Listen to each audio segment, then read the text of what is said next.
Hoje nós vamos conversar sobre o excesso das redes sociais e o que isso daí pode acontecer com o nosso cérebro. Mas não só isso. E o que a gente pode fazer para cuidar disso? Esse é um tema que tem sido falado, mas talvez não tão compreendido o quanto possa, porque ele é um tema do nosso dia a dia. As redes sociais fazem parte da nossa vida e nós temos que pensar então em como fazer um bom uso das redes sociais de modo que isso daí não afete a nossa saúde, né? Muitas pessoas têm adoecido por conta disso, principalmente das gerações mais novas, mas ninguém está isento disso. Eu vejo aqui no meu consultório muitas pessoas com ansiedade, com depressão, por causa das redes sociais, por aquilo que ela é capaz de criar em nosso cérebro, na nossa estima, o quanto ela é capaz de mexer com a gente, com a nossa perspectiva, com a nossa visão de mundo, com a visão de nós mesmos. Então, é tão importante a gente aprender a lidar com isso, já que é algo que faz parte da nossa vida, do nosso dia a dia. Então, qual que é o impacto das redes sociais na nossa saúde, né? O que acontece com o nosso cérebro quando nós estamos numa rede social rolando o feed? Então, se nós pensarmos, quando a gente vai logar uma conta, o que aparece lá escrito? Usuário. Você já reparou? Aí o usuário e você depois tem que digitar a senha. Mas é interessante porque o usuário está ligado a quem é dependente. Então existe usuário de drogas, é usuário, né? Mas nas redes sociais nós também somos usuários e a gente tem que tomar um cuidado quanto a isso, por causa do que vai acarretar no nosso cérebro. E nós estamos falando sobre o excesso das redes sociais na nossa vida e o que a gente pode fazer, que estratégia a gente pode ter para ter uma vida mais consciente ligada a isso. Então, as redes sociais, elas têm a capacidade de mexer com a liberação da dopamina. E a dopamina é um neurotransmissor muito importante na química cerebral. Ela dá uma sensação de prazer, uma sensação de uma certa alegria, de felicidade. E a dopamina, ela é algo natural na nossa vida. Então, quando nós estamos realizando um trabalho importante e nós concluímos, nós temos uma liberação de dopamina. Quando nós realizamos uma determinada conquista, nós liberamos dopamina no nosso cérebro. E essa é a boa dopamina. Para vocês terem uma ideia, no caso do Parkinson, aquela doença neurológica, existe uma falta de dopamina, ou seja, o corpo trava na ausência da dopamina, deste neurotransmissor. Então, ele é um neurotransmissor que ele é natural. Quando a gente faz uma tarefa, a gente conclui, libera dopamina, e isso é muito bom. Mas o problema é que a dopamina que viria naturalmente por você ter trabalhado, realizado aquilo que você deveria, ter feito a sua atividade física, para você se sentir recompensado por aquele esforço que você fez, ela passou a existir nas nossas vidas de forma fácil, que é com as redes sociais. Então, quando nós estamos rolando o feed, vendo a rede social, isso daí promove também uma certa liberação de dopamina. Essa dopamina vai vir quando você vê ali, na maioria dos casos, na maioria das pessoas, vê um meme, vê uma coisa engraçada, um vídeo engraçado. Esse que de vez em quando aparece, que causa esse estado, ele vai liberar dopamina. Só que essa dopamina é uma dopamina que não proporcionou nenhuma conquista, nenhum esforço da pessoa para ela receber essa dopamina. E nisso está a grande gravidade das redes sociais. Uma das grandes gravidades dos problemas diz respeito a isso. Nós recebemos uma recompensa por algo que nós não fizemos nada por merecer. E aí, então, essa dopamina que chega para a gente de forma grátis, digamos assim, é uma dopamina que não é boa, mas ela vai criar uma sensação de saciedade. E a saciedade, ela vem porque você já recebeu a dopamina, mesmo sem ter feito nada. Pensa na savana africana. Os leões, as leoas, eles necessitam de ter todo um movimento para caçar o seu alimento, né? Então, eles usam de estratégias, trabalham em grupo, e eles conseguem caçar uma presa, e quando eles comem e se saciam, qual que é a cena que a gente vê na sequência? Eles se deitam debaixo da árvore para poder descansar. Já estão saciados. Uma outra presa pode até passar ali perto deles, que eles não vão fazer nada, porque eles estão saciados. Pois a mesma coisa acontece quando a pessoa se sacia da dopamina que chega de forma fácil pelas redes sociais. Então a pessoa se sacia dessa dopamina, e o que vai acontecer? Ela vai ficar com menos vontade de agir, menos vontade de realizar. E aí vai uma questão. Existem pessoas que têm a necessidade de passar mais tempo nas redes sociais, na internet, porque faz parte do trabalho dessas pessoas. Mas a grande maioria são consumidores. E todas as plataformas das redes sociais, elas são feitas pensando em como fazer com que a pessoa passe mais tempo na rede social. Elas são feitas de modo que a pessoa se vicie naquilo, porque quanto mais tempo a pessoa ficar, mais ela vai consumir o conteúdo e aí ela vai receber os estímulos dos produtos, das ideias que querem ser passadas ali. Existe um termo novo que até a gente colocou nos stories, na chamada para a nossa live, que é o Brain Rot. Vocês já ouviram falar nesse termo, o Brain Rot? Esse termo, na verdade, ele existe há muito tempo, mas ele não estava associado às redes sociais. Mas, no final do ano passado, a Universidade de Oxford, na Inglaterra, ela elegeu esse termo para poder falar deste fenômeno que tem acometido as pessoas, que esse termo ele vai significar cérebro apodrecido ou cérebro deteriorado. Por que se associou esse termo, brain rot, o cérebro apodrecido, às redes sociais? O que as redes sociais são capazes de fazer que podem danificar o funcionamento do nosso cérebro? E aí, isso é interessante, porque o que seria esse dano causado no cérebro? Né? Seriam as perdas das funções cognitivas, perda da nossa capacidade de atenção, de concentração, de realização, que são gerados, então, pelo uso das redes sociais. Mas como que uma rede social é capaz de fazer isso? Então, se nós pegarmos o nosso cérebro, pensa que o nosso cérebro ele tem diversas áreas. E uma das áreas do nosso cérebro é a área do planejamento, é a área executiva. E essa área tem um grau de importância muito grande. É através dessa área do cérebro que nós somos capazes de nos concentrar em uma atividade e levar ela até o final. É por conta dessa área que nós fazemos o planejamento da nossa vida, daquilo que a gente realiza, para que a gente não se distraia com outras coisas. Ela é capaz de regular até as nossas emoções. Tamanha a importância dessa área de planejamento, essa área que também é uma área executiva. Mas nós temos no nosso cérebro também uma outra área, que é uma área que a gente pode dizer assim, uma área da distração, uma área assim, mais sonhadora, que também é uma área criativa. Ela tem o seu papel de importância.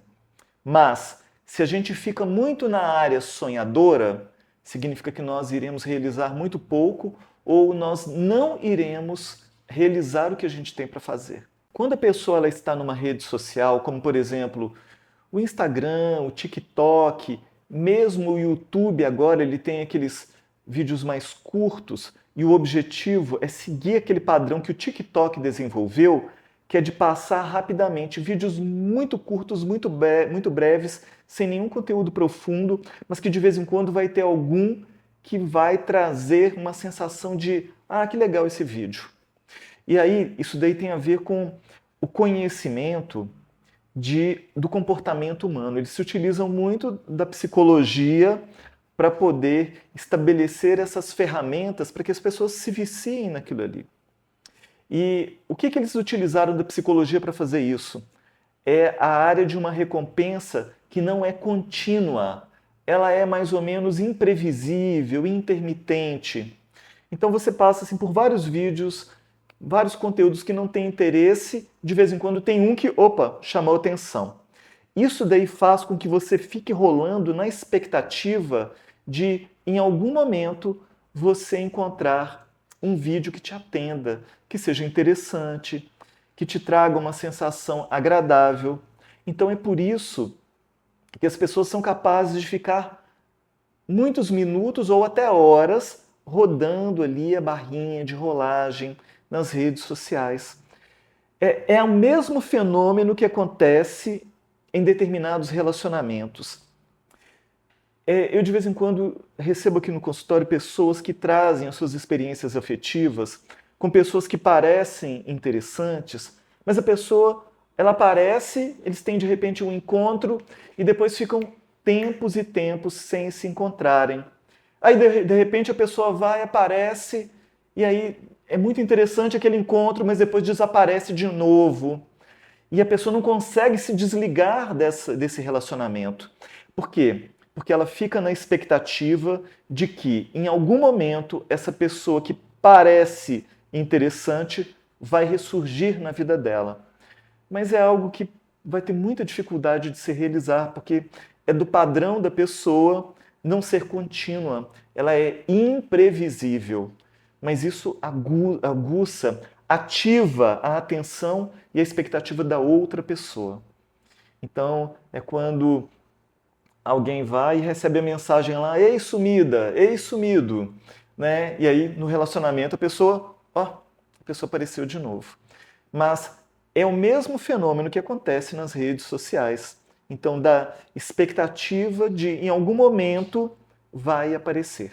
Mas o que acontece? O cérebro, nessa área mais divagadora, mais sonhadora, que é importante também de ser ativada, mas tem o momento certo, tem o tempo certo, a quantidade certa. Senão a gente sonha demais e realiza pouco. Então tem que ter a hora de sonhar, de devagar, a hora da criatividade. Mas se você não tiver uma área mais operacional, mais operativa funcionando, você vai ficar muito tempo no sonho, pouco tempo na realização. O que vai acontecer também para que a gente compreenda esse fenômeno também no nosso cérebro? É que o nosso cérebro, todo mundo sabe, a conexão dele se dá pelos neurônios.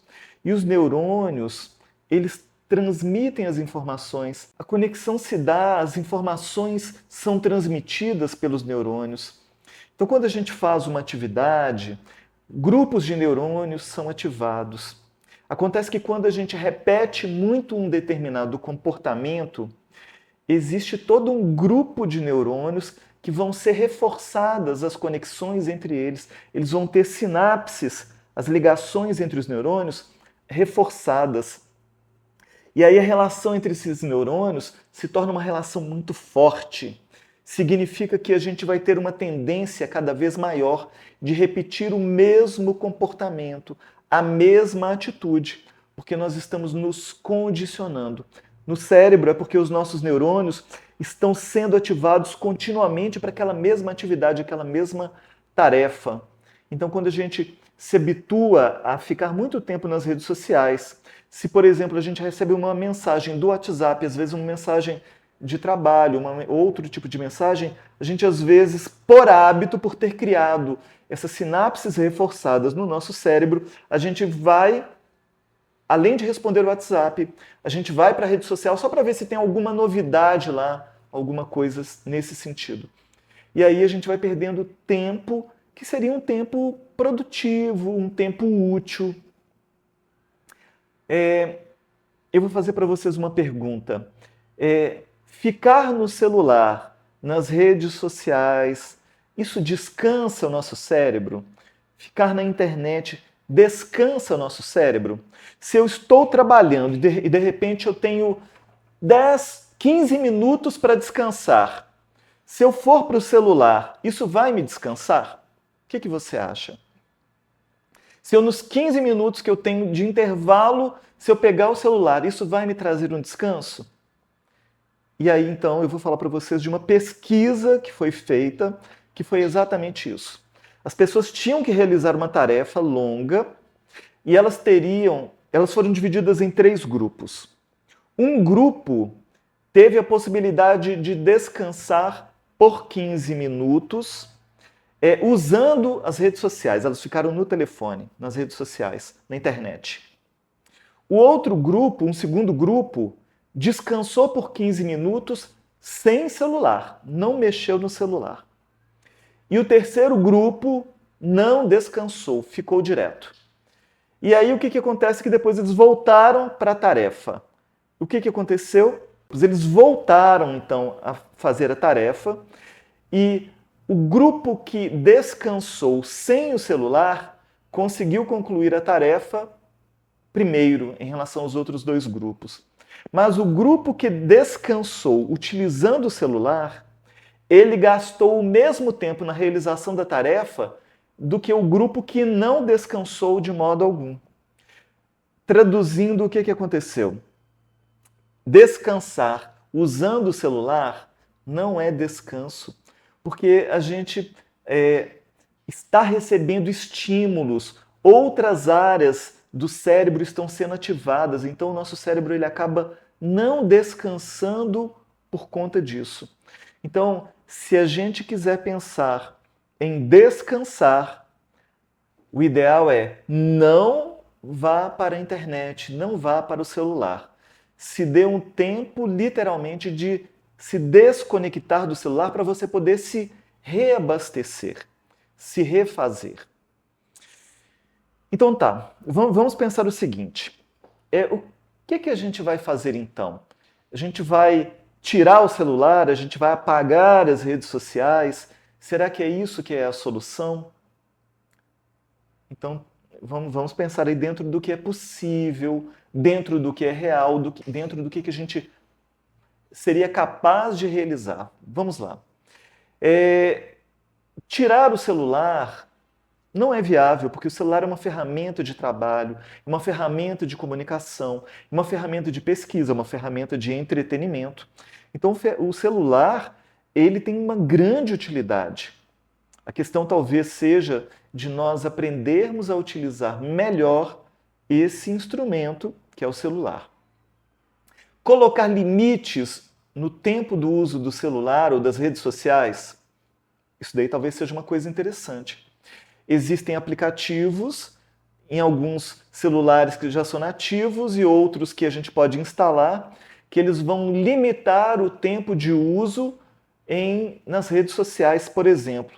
Você vai definir o tempo que você vai usar e quando deu aquele tempo, ele mesmo vai bloquear o acesso e você vai se sentir barrado naquilo ali e vai parar.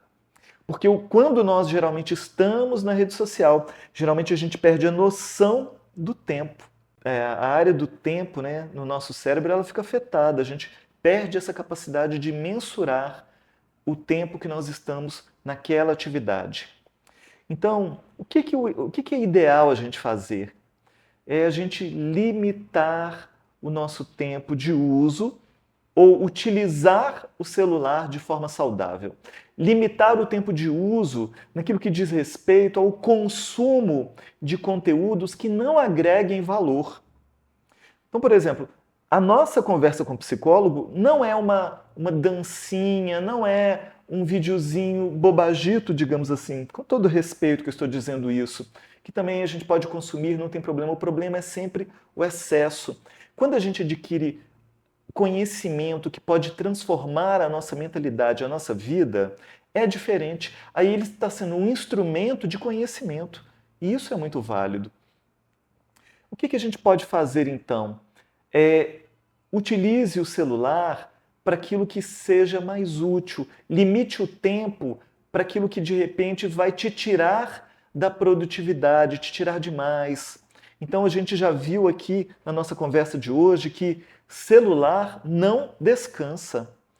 Então repete comigo essa frase: celular não descansa. Se você quiser descansar, você vai ter que de alguma forma colocar o seu celular de lado para você fazer outras atividades. O que seria a sugestão? O que a gente pode fazer que vai ajudar a nos recompor?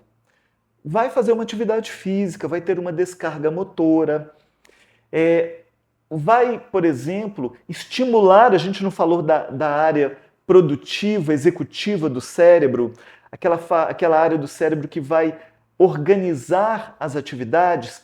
Então, quando a pessoa ela está dependente de uma droga ou dependente do celular, de uma rede social, ela vai ter a força da vontade dela, a vontade dela vai estar minada. A capacidade dela de se colocar em algo útil se torna pequena. Por isso a chance de queda no vício é muito grande. O que é ideal a gente fazer?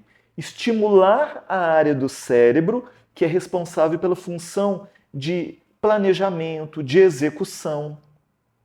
Como que eu vou fazer isso? Então, além do nosso trabalho habitual, que já exige da gente esse tipo de atividade, a gente pode treinar o nosso cérebro para isso.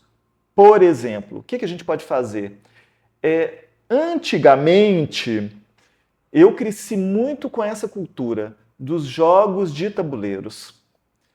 Os jogos de tabuleiro, eles são muito legais. Desde dama, xadrez, mas os outros jogos também, Banco Imobiliário, Jogo da Vida, esses jogos de tabuleiro e outros interessantes, vão estimular a nossa capacidade de raciocinar, capacidade de memória, de antecipar as situações. Então, o jogo de xadrez, por exemplo, ele é excelente para estimular essa área do cérebro, porque ele faz com que a pessoa tenha que pensar muitas jogadas antes para ela conseguir ganhar o jogo. Então ela estimula a área executiva, que é o oposto da área que é estimulada nas redes sociais. As redes sociais, elas inibem o funcionamento da zona executiva e estimulam a área do cérebro, que é a área sonhadora, divagadora. Só que se a gente fica divagando demais, a gente realiza pouco. Por isso que a pessoa, se fica muito tempo na rede social, ela fica incapacitada de produzir mais na vida. Se ela está produzindo, a gente poderia dizer que com um pouco menos de rede social, talvez ela produziria muito mais, se ela fica muito tempo na rede social. Então, vamos aprender a estimular a função executiva do cérebro, que é a nossa capacidade de atenção, concentração, de decisão.